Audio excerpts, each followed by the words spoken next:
How close are we getting to the end of this partial government shutdown? Good afternoon. Thanks so much for joining us. I'm Larry Miller. That is one of the big three stories at noon.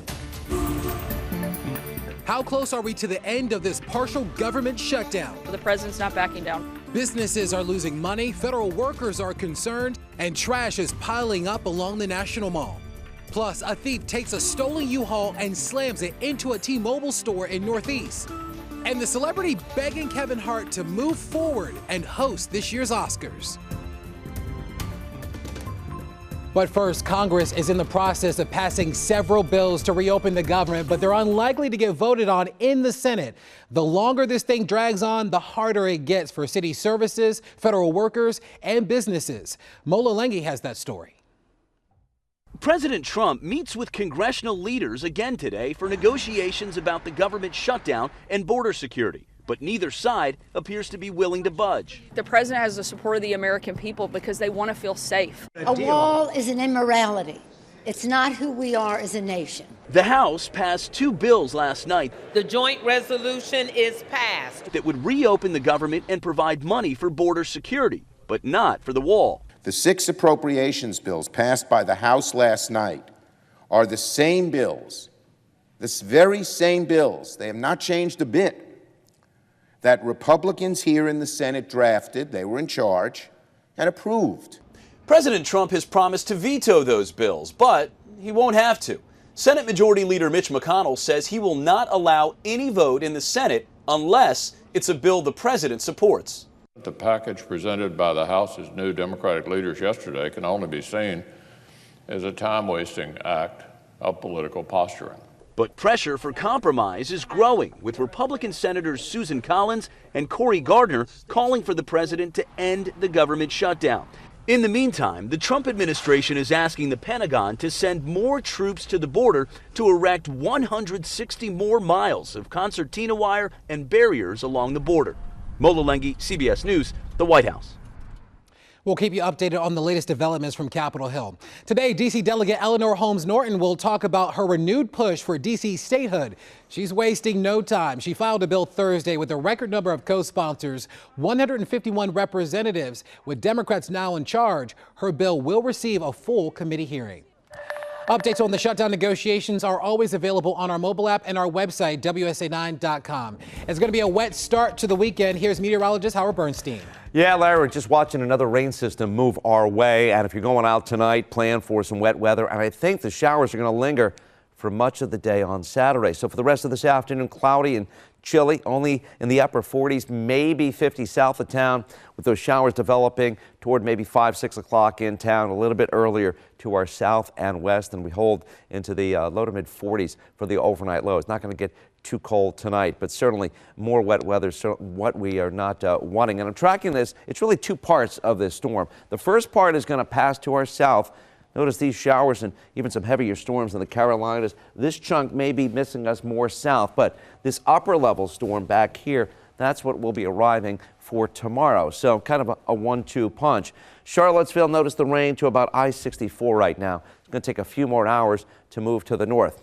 Looks like by 2:30, potentially Fredericksburg, Culpeper trying to get into parts of southern Maryland in the mid-afternoon. Then some showers start to develop here by 6 o'clock or so, maybe 5, 6 o'clock. We're just in time for the tail end of the rush hour, the evening commute. And then tonight, we're going to see the rain expand. So it'll become steadier, and at times it'll become heavier overnight. Here we're at 11:30 with temperatures in the 40s, not really dropping off all that much. Lighter showers at times overnight into Saturday morning. And then look at Saturday. With that upper storm, we're going to some pockets of some moderate, maybe a few heavier showers through mid-afternoon before things start to maybe dry out a little bit by tomorrow, late afternoon, evening. But that leaves us in much better shape for Sunday. I'll tell you more about that coming up in a few minutes. Or, hey, check it out right now on the WUSA 9 app. Larry. Howard, thank you. Now to a crime alert at noon. We're still waiting to learn who drove a stolen U-Haul into a T-Mobile store on Market Street this morning. Police say that the suspect stole cash once inside. Investigators are combing through surveillance video to track down the person or persons responsible. Prince George's County Police are still looking for a suspect in a double homicide. Sky 9 rushed to the scene last night on Surratt's Village Drive, not far from the Woodyard Crossing Shopping Center on Branch Avenue in Clinton. Investigators say 2 people were shot. The victims were rushed to the hospital where they died. If you have any information on this investigation, please contact police right away. The man accused of stabbing Richard Collins III to death will stand trial in July. Sean Urbanski is charged with murder in the first degree and a hate crime. Prosecutors requested the delay after their lead attorney resigned. Collins was set to graduate from Bowie State University when he was stabbed in College Park last year.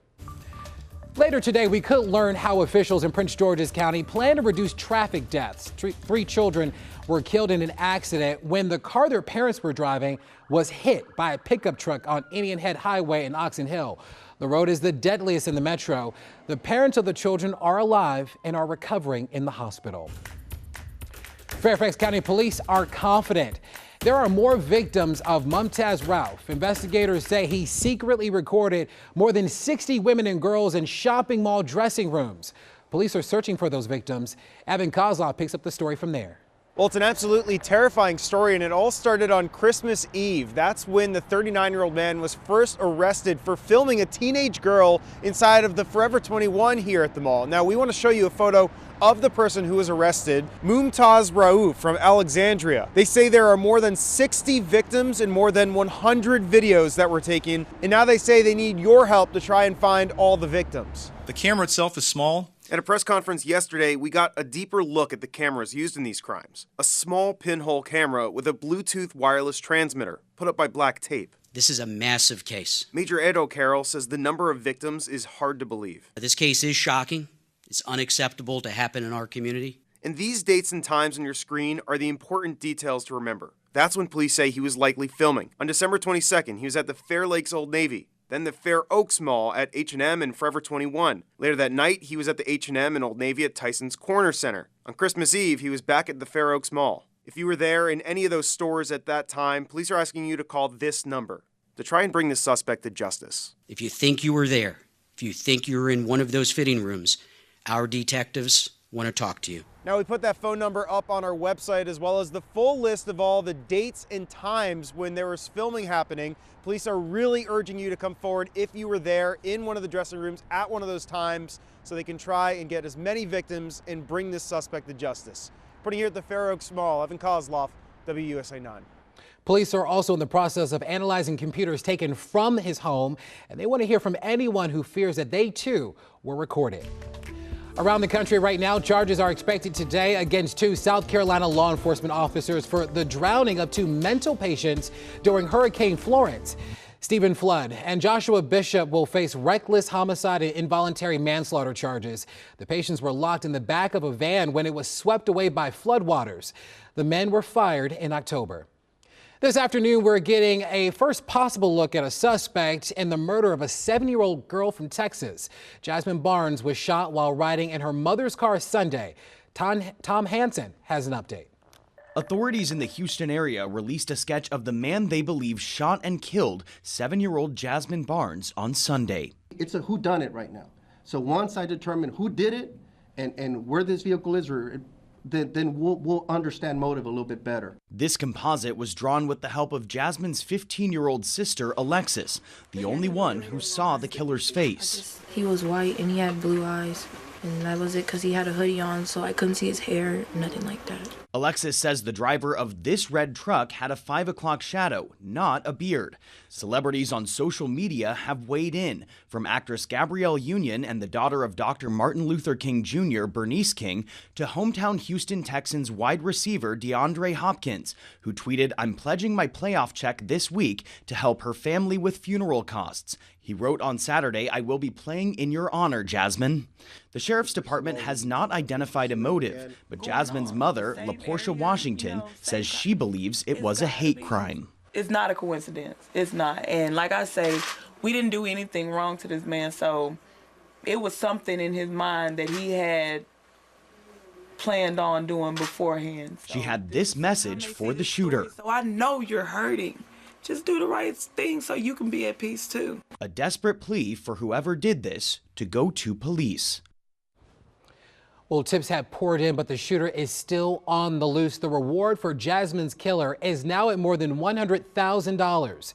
Jasmine will be laid to rest on Tuesday.